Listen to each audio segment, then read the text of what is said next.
welcome back to Jenny Moonbloom. Today's star of our video, today's video star is Erubescens. Erubescens has the Pink Princess Philodendron. Look how cute. It's because of her, obviously her pink marks here that everyone is crazy about. This is definitely a highly sought after houseplant at the moment. She's very popular and I could totally see why. Look how beautiful and cute she is. And they're not super common, they're not really easily to come across, so if you find one for a great deal, jump on that. Anyways, you can see she's definitely looking a little frumpy, a little thirsty. I tend to try to underwater my plants because I'm such an overwaterer, if that makes sense. So I think it's safer to underwater, especially with philodendrons and your more expensive and rare plants. I try to underwater than overwater because most plants, most aeroids, they're more forgiving. They're forgiving when you forget to water them. So yes, I tend to overwater. So anyway, she's looking sad, she's looking thirsty. So she's definitely gonna get a drink today, but I also wanted to look into her pot. She's been in my collection for close to 4 to 5 months now, and I'm noticing her, like, I don't know, kind of peep through this hole here. So I want to pull her out of the pot and just check on her roots and make sure she's okay. Maybe she's gonna get moved up to a larger pot. Maybe we're just gonna give her some fresh soil. She's getting a little spa day today. Spa day for a princess. She's not the biggest and prettiest princess, but she's my favorite princess. Okay. So you can see she's got her cute pink spots here. This leaf, I'm not too sure why it's looking crazy. It feels healthy. It looks crazy. This was the first leaf that was born with me, so I don't know if I did something wrong or if just, I don't know, transferring from one environment to another. And I have these two guys up here, so it looks like my Pink Princess is on the verge of reverting. I don't know if I'm just not supplying as much light as her former owner was. She's not completely reverted. I see there's still some pink spots in the leaves.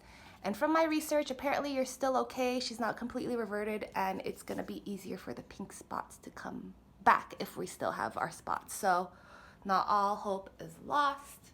Let's get into the pot and see what we've got going on with these roots. I really hope they're healthy and looking good and not dying. Let's look into our pot here. I keep a layer of sphagnum moss on top of her pot just because it's really helpful with humidity. It helps your soil stay moist longer. I don't have to water her as frequently as well, so. And it's definitely, I don't know if you can see, I'll show you guys. Having the moss definitely helps these little aerial roots kind of develop too, which is great. So here's the moment of truth. I hope it looks good down here. I hope she's grown.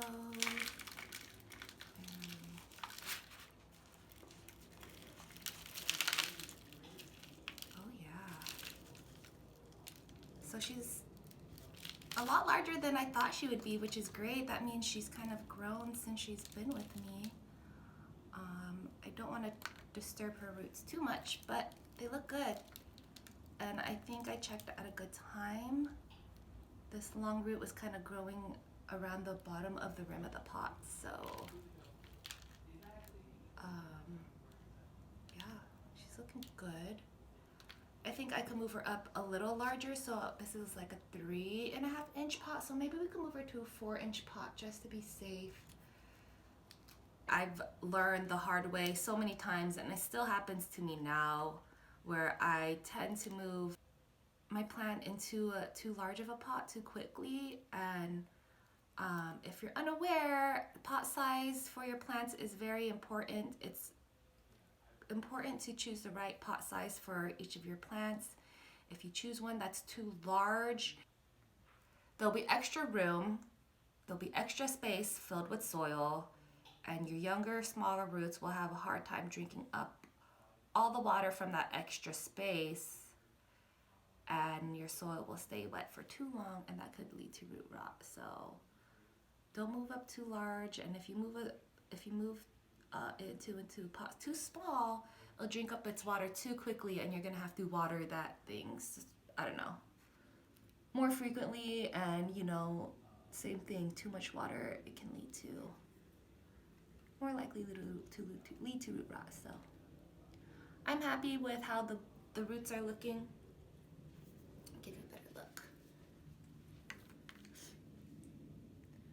Roots are looking good. As you can see, like, they're kind of pink at the tips and stuff, so they're not dark or mushy at all, which is really good. And she's looking great. So I'm gonna prep a nice clean pot for her, and we'll move her into a new pot with some fresh soil and give her a nice drink of water. Just notice how cute. How cute is she from under those leaves? She's so pink. Okay, so we're moving her into a slightly larger pot. As you can see, it's like literally half an inch larger. So I'm gonna take it, you know, slow steps up, just to be safe. You know, there's nothing wrong with frequently upgrading the pot, but if you go too large too quick, it could be a bad thing. So don't do it. Learn from me and don't do it, because I do it all the time, even today, to this day. Okay, so we're gonna get rid of our old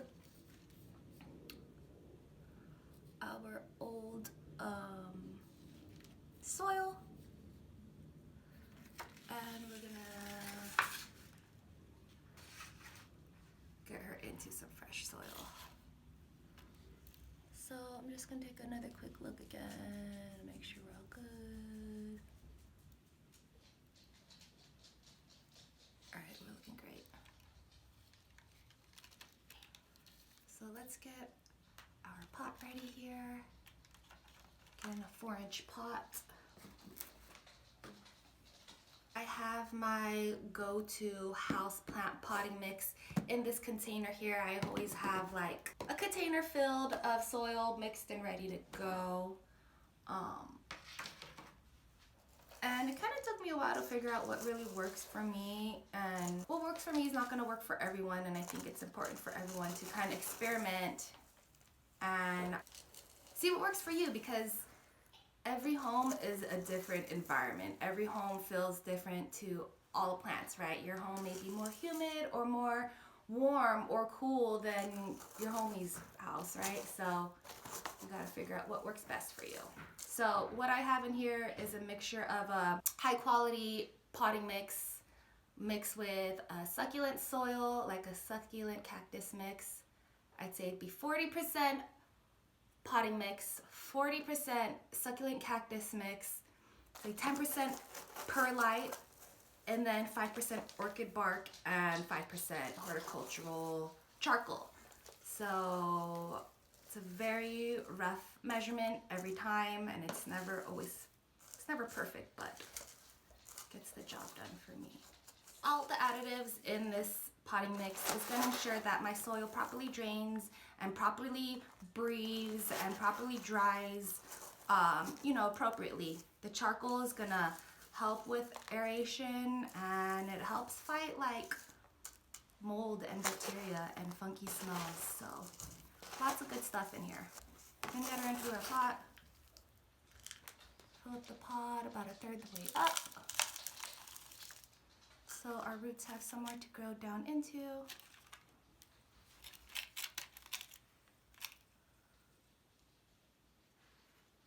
And then we're going to gently position our princess.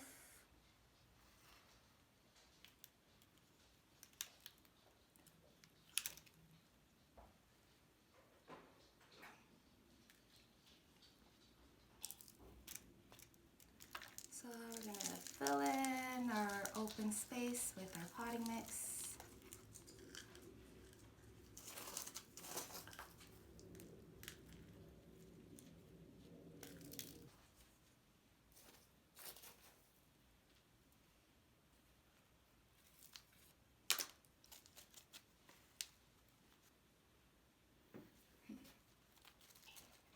Alright, we're gonna give her a little tap to settle in, fill in any of those air pockets, make sure there's soil surrounding all of our roots. Alright, beautiful. So we're gonna give her a generous amount of water. My soil has not been pre-moistened, it's actually been sitting outside, so it's actually pretty darn dry. So I'm gonna water her, I'm gonna give her plenty of water, and I'm actually gonna let her sit in the pot for maybe 3 to 5 minutes, just so I know that her soil, that's a lot of water, so I know that her soil is saturated enough and it's actually holding water, not just running through. So that's one thing I like to do because my soil is kept outside and it's super dry where I live. So I'm gonna leave her, I'm gonna let her sit a few moments here. Our moss that we had on top of her pot. So we want moist soil, we want moist moss. So damp, but not drenched and soggy. I think, she's fairly happy with how I've been caring for her since she's been in my collection. She stays, she has lots of help from grow lights. And she actually sits in my IKEA greenhouse now. I think she really likes. Still working on that, but she's always kept in a well-lit area.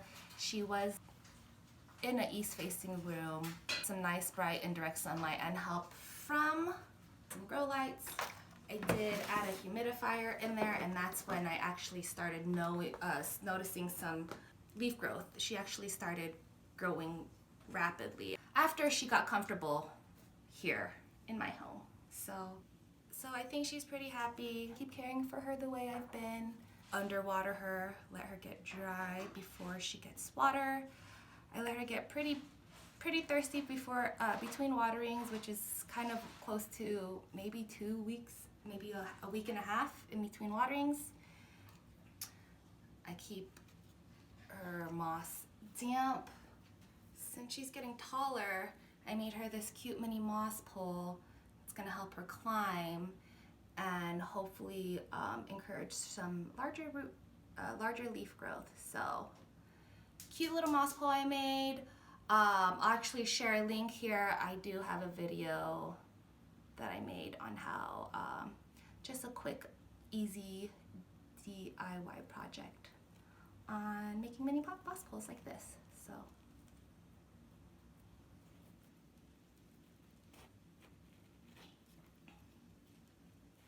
She's already looking better in her larger space.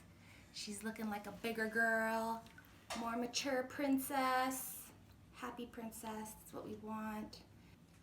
Hopefully I could get her back with larger pink spots here. So that's what you guys are gonna have to stay tuned for.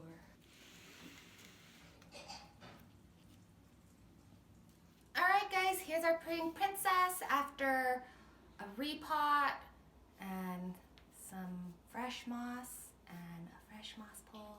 But yeah, I'm pretty happy with how her roots were looking. That lets me know that I've been doing okay as her mom, other than losing some of her pink. So hopefully, hopefully this upgrade is what she needed. Maybe she needed more space. I'm gonna try to give her more light and really work on getting more of her little pink